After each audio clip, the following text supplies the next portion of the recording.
In the heart of Africa, where the land stretched wide with golden fields and the rivers flowed like silver under the sun, there was a village called Emorika. It was a place of strong traditions, where families lived close to one another, and respect for elders was deeply valued. Among the many families in Emorika, one stood out, the family of Kamari, a well-respected farmer and trader. He was known for his hard work, wisdom, and generosity, making him one of the most admired men in the village. When Kamari married Azima, a kind and humble young woman from a neighboring village, many saw it as a perfect match. Azima was gentle and respectful, always speaking with warmth and treating everyone with kindness. She had grown up in a modest home, raised to value family, hard work, and humility. When she arrived in Emorika as Kamari's wife, she carried nothing but love in her heart and a hope to be accepted into her new family. Kamari's family was wealthy and powerful, led by his widowed mother, Mama Isata.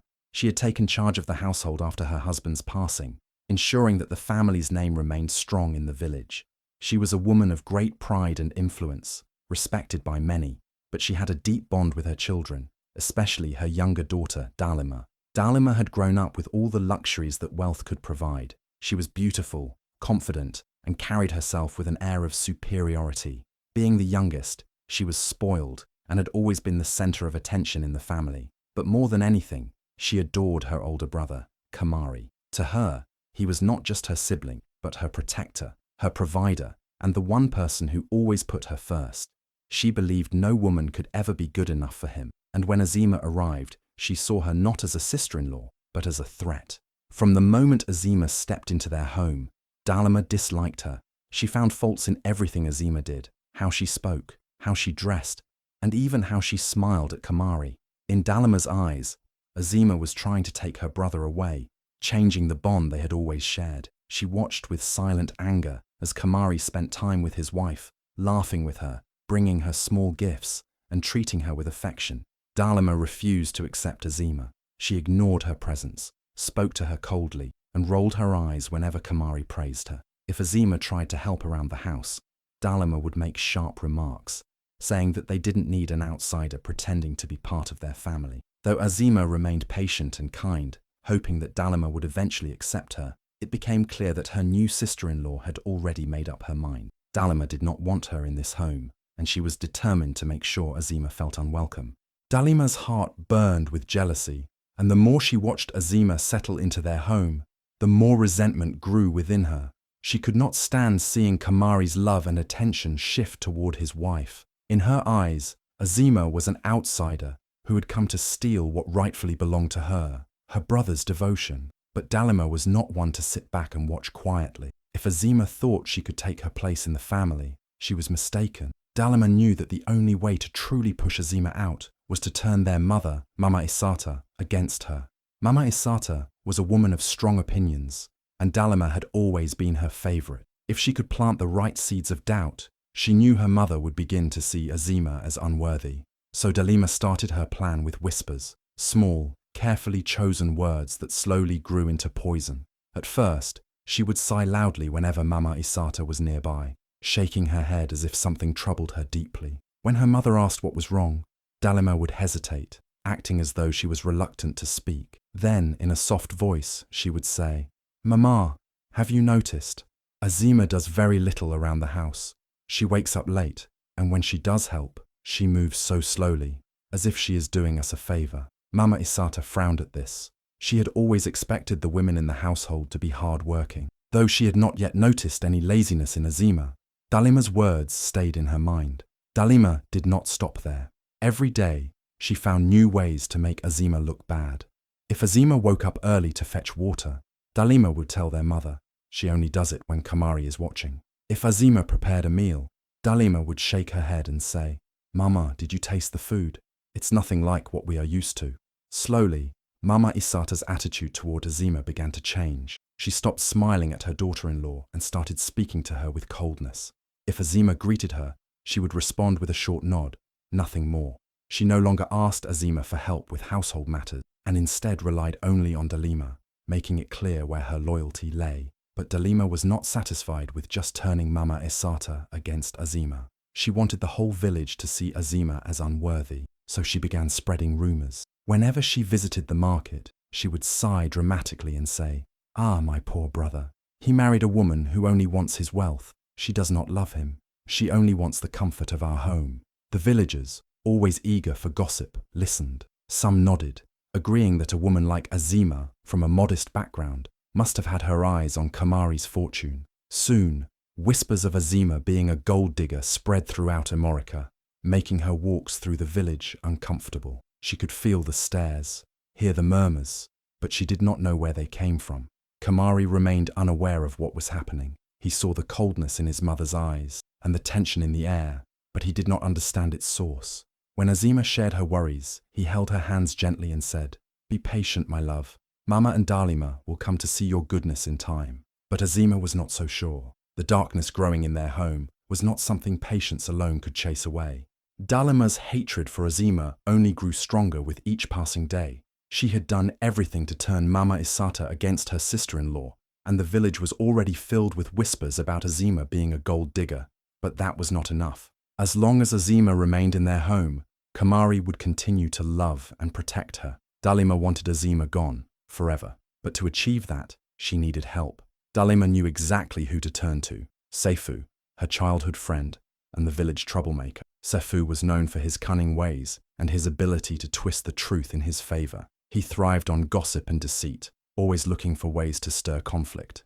When Dalima shared her plan, Seifu grinned wickedly. "If you want her gone, you must make her appear unforgivable in the eyes of the village and your family," he said. "Once everyone believes she has done something terrible, Kamari will have no choice but to send her away." Together, they plotted a scheme so cruel that it would leave Azima with no way to defend herself. They decided to accuse her of stealing something priceless: Mama Isata's golden bracelet, a treasured family heirloom passed down for generations. Everyone in the village knew how much the bracelet meant to Mama Isata. Losing it would be an unforgivable offense. Late one evening, when everyone in the household was asleep, Seifu sneaked into the house.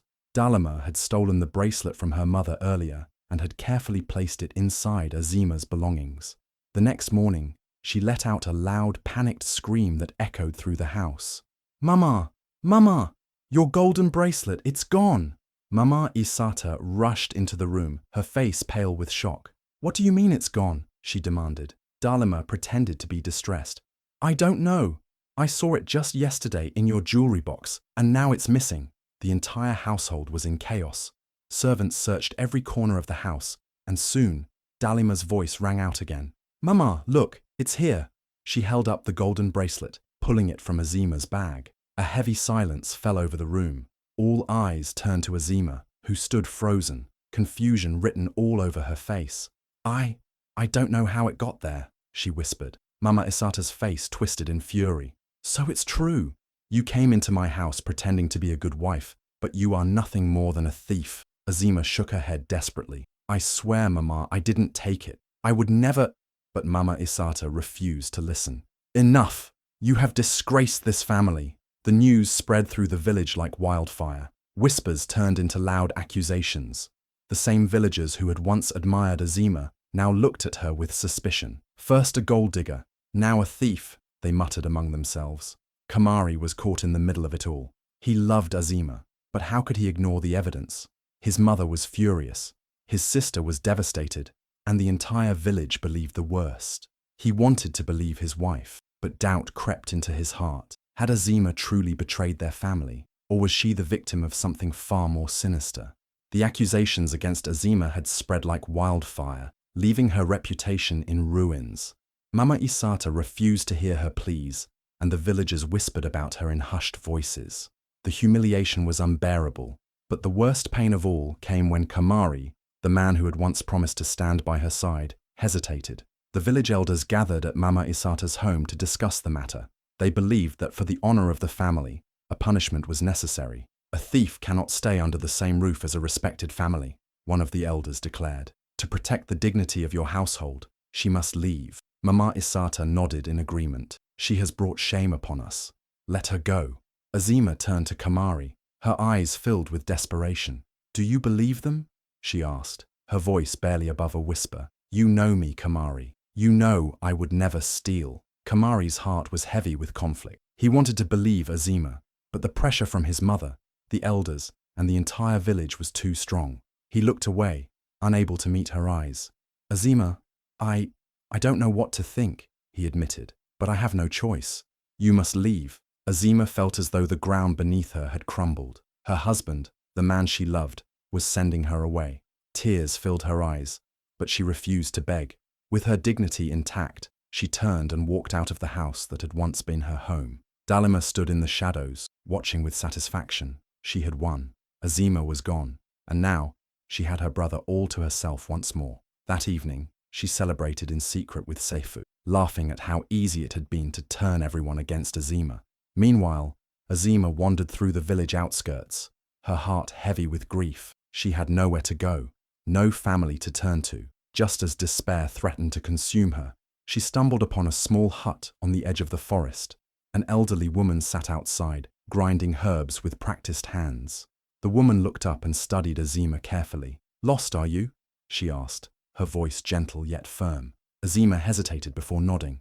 "I have nowhere to go," she admitted. The old woman gave a knowing smile. "Then you will stay here. My name is Mama Zelani. I am a healer, and I have seen many storms. Yours is just beginning, child. But do not fear, for every storm passes." Azima's eyes filled with tears, not of sadness, but of relief. Someone had finally offered her kindness.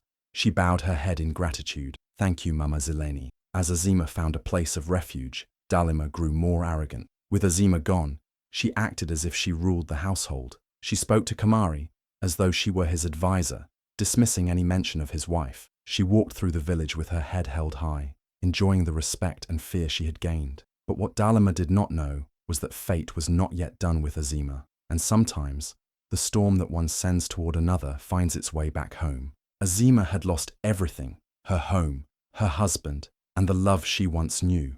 But in her darkest moment, Mama Zelani had given her shelter, a place to rest, and most importantly, a reason to keep going. The elderly healer was more than just a kind woman. She was a well-respected herbalist, known for curing the sick and offering wisdom to those who sought it. "You may have lost your past, child," Mama Zelani told her one evening as they sat by the fire, "but your future is still unwritten. Strength is not in what you lose, but in what you build from the ashes." Azima listened carefully, soaking in every word. With nowhere else to go, she dedicated herself to learning from Mama Zelani. Every morning, she followed the healer deep into the forest, gathering rare herbs and roots. She learned how to mix them into powerful medicines, how to heal wounds, and how to comfort the sick. At first, it was difficult. Her hands trembled as she crushed leaves, and her heart was heavy with sorrow. But with time, she grew stronger. As the days turned into weeks, villagers from nearby began seeking help from Mama Zelani. Some came with fevers, others with wounds from farm work. Azima assisted in preparing remedies, and soon she was treating the sick on her own. Word spread quickly about a mysterious healer living on the outskirts of the village, a woman whose touch could cure even the gravest illnesses. One day, a desperate mother arrived, carrying her little daughter in her arms. The child had been burning with fever for days, and no other healer had been able to help. Azima took the child in her arms, placed a cool cloth on her forehead, and mixed a special blend of herbs that Mama Zelani had taught her. She stayed up all night watching over the little girl, whispering soft prayers. By morning, the fever had broken. The mother wept with gratitude. "You are a gift to us, healer," she said. "May the gods bless you." More and more people came to seek Azima's help. She was no longer just a woman cast out of her home. She was a healer, a woman of power and respect. Meanwhile, in Emorika Village, things were not as peaceful as Dalima had hoped. Kamari began to notice the change in his home. Since Azima's departure, the warmth in their house had faded. His mother, Mama Isata, had become restless and bitter, constantly complaining about small things. And Dalima, once his playful younger sister, had grown overbearing. She meddled in his affairs, controlled the household, and acted as if she owned everything. Kamari found himself thinking about Azima more often. He missed the way she used to bring balance to the home, the way she smiled even in difficult times. He remembered the kindness in her eyes, the love in her voice. Had he made a terrible mistake? One evening as he walked through the village, he overheard whispers. "Have you heard about the healer in the forest?" an old man murmured. "They say she cures the sick, saves children, and brings hope to the hopeless." Kamari's heart pounded in his chest. A healer in the forest? A woman performing miracles? Something deep inside him told him he already knew who it was, and for the first time since he had let Azima go, he felt the heavy weight of regret. Dalima had always believed she was untouchable. With Azima gone, she had complete control over the household, and her influence over Kamari had grown stronger. But as time passed, she became restless. She wanted more. She wanted to ensure that her brother never reunited with Azima, and for that, she needed a plan. One evening, as she sat with her best friend Rafia, she spoke with confidence. Kamari must remarry, she declared. He needs a woman who can truly make him happy, someone we can trust. Rafia, who had always admired Kamari, not for love, but for his wealth and status, smiled slyly. And who better than me? She suggested, tilting her head. Dalima smirked. Exactly. Dalima spent days trying to convince Kamari that it was time to move on. Azima is gone, she reminded him. She betrayed us. She's never coming back. Rafia is a good woman, and she will make a wonderful wife. But Kamari resisted. Deep inside, he missed Azima. He had heard too many good things about the mysterious healer in the forest, and his heart whispered that it might be her. The guilt of sending her away still haunted him. Seeing Kamari's hesitation, Rafia decided to take matters into her own hands. She pretended to be kind and patient, offering to help Mama Isata with household duties and charming the villagers with sweet words. But beneath her smile, she was scheming. Rafia was not interested in marriage. She was interested in money. One night, while the family slept, she crept into Mama Isata's room and took a small chest of gold coins hidden beneath her bed. Before dawn, she disappeared into the night, vanishing without a trace. The next morning, chaos erupted in the household. Mama Isata woke up screaming that her savings were gone. Servants searched the house, but Rafia was nowhere to be found. Dalima was humiliated. Her own best friend had betrayed her. The villagers whispered about the incident, some even suggesting that Rafia had only gotten close to the family because of Dalima's schemes. Dalima's once untouchable reputation was now stained. As if fate had planned her downfall, another tragedy struck. Mama Isata fell gravely ill. Her body weakened. Her once powerful voice became nothing more than a whisper, and no healer in the village could cure her. Dalima, for the first time, felt true fear. She had always relied on her mother's strength, but now she was helpless. The village elders gathered to discuss the matter. There is only one person who can save her, one of them said. The healer in the forest. The woman who cures even the sickest souls. Dalima's heart pounded. She already knew who they were speaking of, but she refused to believe it. Could it be Azima? The elders looked at her expectantly. You must go to her, one said firmly. Beg for her help. Dalima clenched her fists. The very woman she had cast out, the woman she had betrayed, was now the only one who could save her mother's life. For the first time in her life, Dalima felt powerless, and for the first time, karma had come knocking at her door. Dalima had never felt so desperate in her life. Her mother's condition worsened with each passing day, and no healer in the village could find a cure.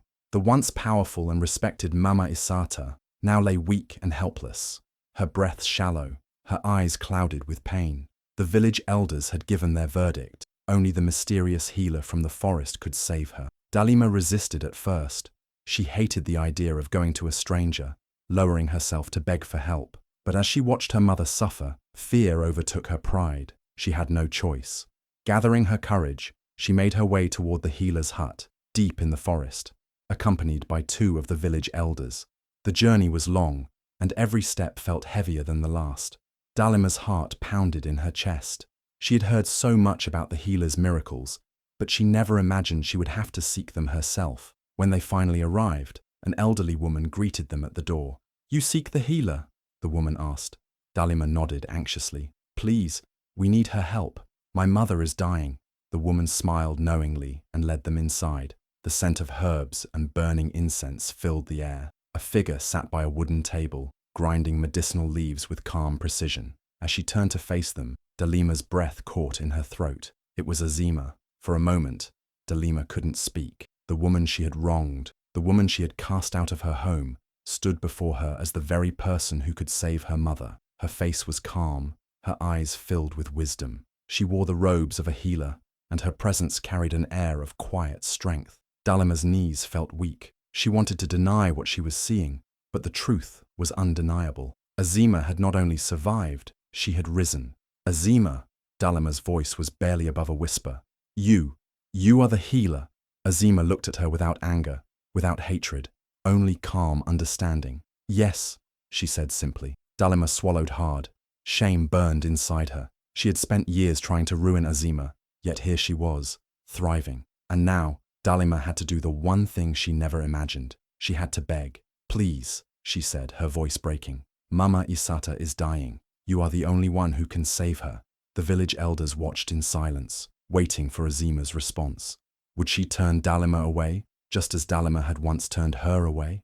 But Azima didn't hesitate. Despite everything, despite the betrayal and the cruelty she had endured, her heart remained kind. I will help, Azima said softly. Dalima's eyes filled with tears, not just of relief, but of something deeper. She had expected anger, revenge, or at the very least, refusal. But Azima had chosen compassion. That night, Azima prepared the medicine and followed them back to the village. She sat by Mama Isata's side, tending to her with the same gentle hands that had once been forced to leave this very home. Within days, Mama Isata's strength began to return. The fever broke, and the color returned to her cheeks. She was healed. As she opened her eyes and saw Azima, a wave of realization washed over her. My child, Mama Isata whispered, tears slipping down her wrinkled face. I have wronged you. And in that moment, the walls of pride and hatred began to crumble. Azima's kindness had triumphed over Dalima's cruelty. As the news of Mama Isata's miraculous recovery spread across the village, whispers turned into loud conversations. The healer who had saved her was none other than Azima, the woman they had once shunned, ridiculed, and cast away. The very same villagers who had doubted her, who had called her a thief and a gold digger, now gathered in awe, waiting to see what would happen next. Mama Isata, once a woman of great pride, now stood before the entire village, humbled and repentant. She walked toward Azima, her eyes filled with gratitude and shame. With a voice trembling from the weight of her guilt, she spoke in front of everyone. Azima, my daughter, she said, her voice carrying across the crowd. I was blinded by lies, poisoned by jealousy. I wronged you in the worst way, and yet when I needed you most, you showed me kindness. Today, I stand before you, and before the people of Emorika Village, to ask for your forgiveness. A hush fell over the crowd. No one had ever seen Mama Isata lower herself in such a way. All eyes turned to Azima, waiting for her response. Would she reject the woman who had once turned her away? Would she walk away as they had once forced her to? Azima stepped forward, her face calm but firm. She had grown wiser in her time away. She had learned that forgiveness was not weakness, but strength. She had learned that holding on to pain only made the heart heavy. I forgive you, Mama Isata, Azima said gently, and a collective sigh of relief passed through the crowd. But then she raised her voice so that all could hear. But forgiveness does not mean forgetting. It does not mean returning to the past as if nothing happened. I have learned my worth. If I return, it will be as an equal, not as a woman to be pushed aside. Mama Isata nodded, her eyes glistening with tears. And that is what you deserve. Then came Kamari, the man who had once promised to stand by Azima, but had failed when she needed him most. He stepped forward, his heart heavy with regret. He had spent months living with the emptiness of Azima's absence, realizing too late what he had lost. Azima, he said, his voice thick with emotion. I failed you. I let my fears and my family's opinions control me.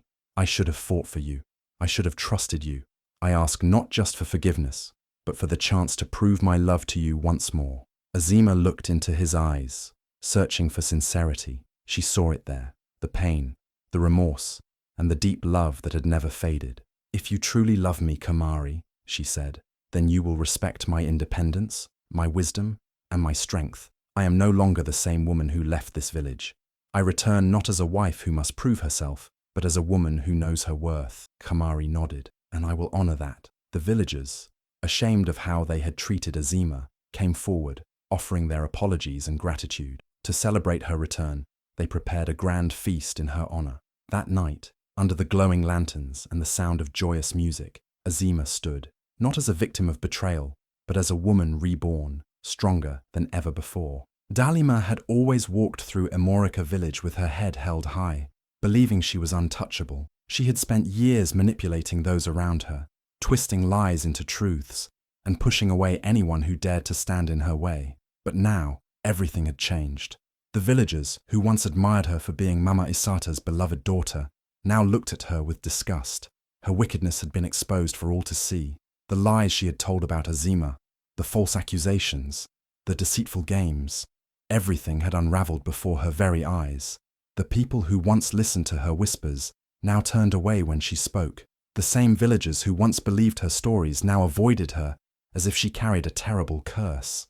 Dalima first sought refuge in her own home, believing that Mama Isata would still shield her from the storm. But Mama Isata, though heartbroken, could not ignore the truth. She could not look at her daughter the same way anymore. "You have brought shame upon this family," Mama Isata said with sorrow in her eyes. "I raised you to be strong, but not to be cruel. Now, you must face the consequences of your actions." Dalima felt her world crumbling. She turned to Kamari, the brother she had always controlled. But he too had changed. He no longer saw her as his sweet younger sister who needed protection. He saw her for what she truly was, a woman consumed by jealousy and selfishness. "I loved you, Dalima," Kamari said, his voice filled with disappointment. "But love does not mean blindness. You tried to destroy the one person who brought peace into our lives. I cannot stand by your side any longer." Panic set in. Dalima realized she had no one left. She tried to reach out to her so-called friends, the ones who once gathered around her, feeding on her gossip and schemes, but they all backed away, unwilling to associate with her any longer. Even her best friend, Rafia, had vanished after stealing from the family, leaving Dalima with nothing. Desperate and humiliated, Dalima made the decision to flee. She packed a small bundle of belongings and left in the dead of night, hoping to start over somewhere far away. But the world outside Emorika Village was not kind to her. She had no money, no allies, and no skills to survive on her own. Everywhere she went, doors were shut in her face.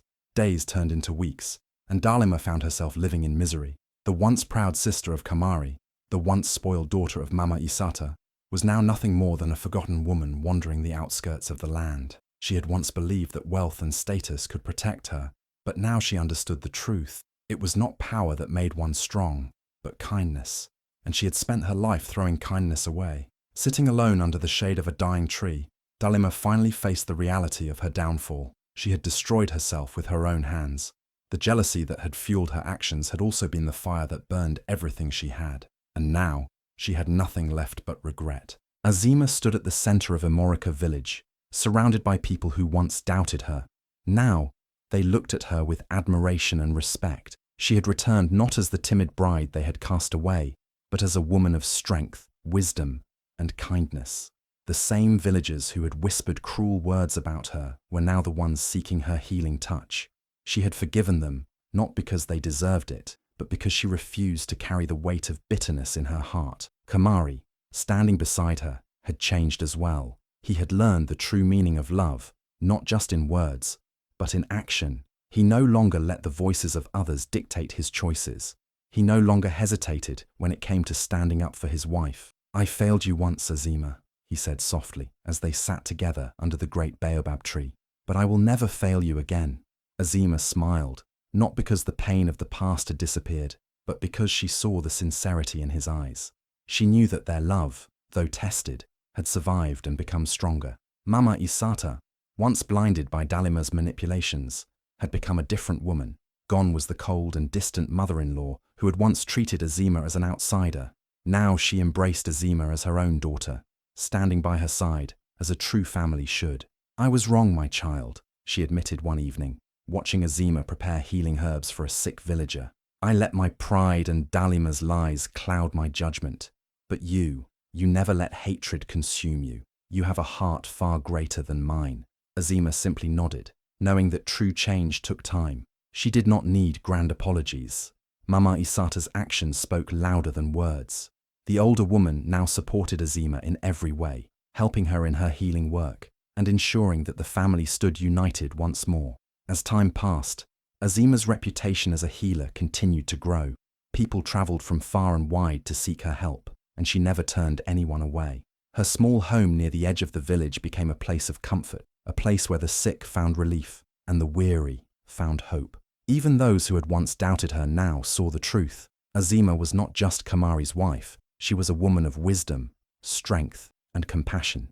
The village, once divided by jealousy and deceit, now flourished under the lessons learned. The elders often reminded the young ones of Azima's journey, teaching them that jealousy and lies may bring temporary victory, but in the end, only truth and kindness will stand. As the sun set over Emorika Village, Azima and Kamari walked hand in hand through the fields.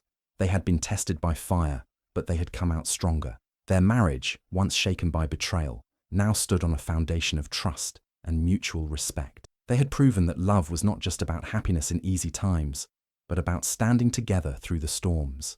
And so, Azima's story became a legend in Emorika Village, a tale of resilience, forgiveness, and the triumph of goodness over evil.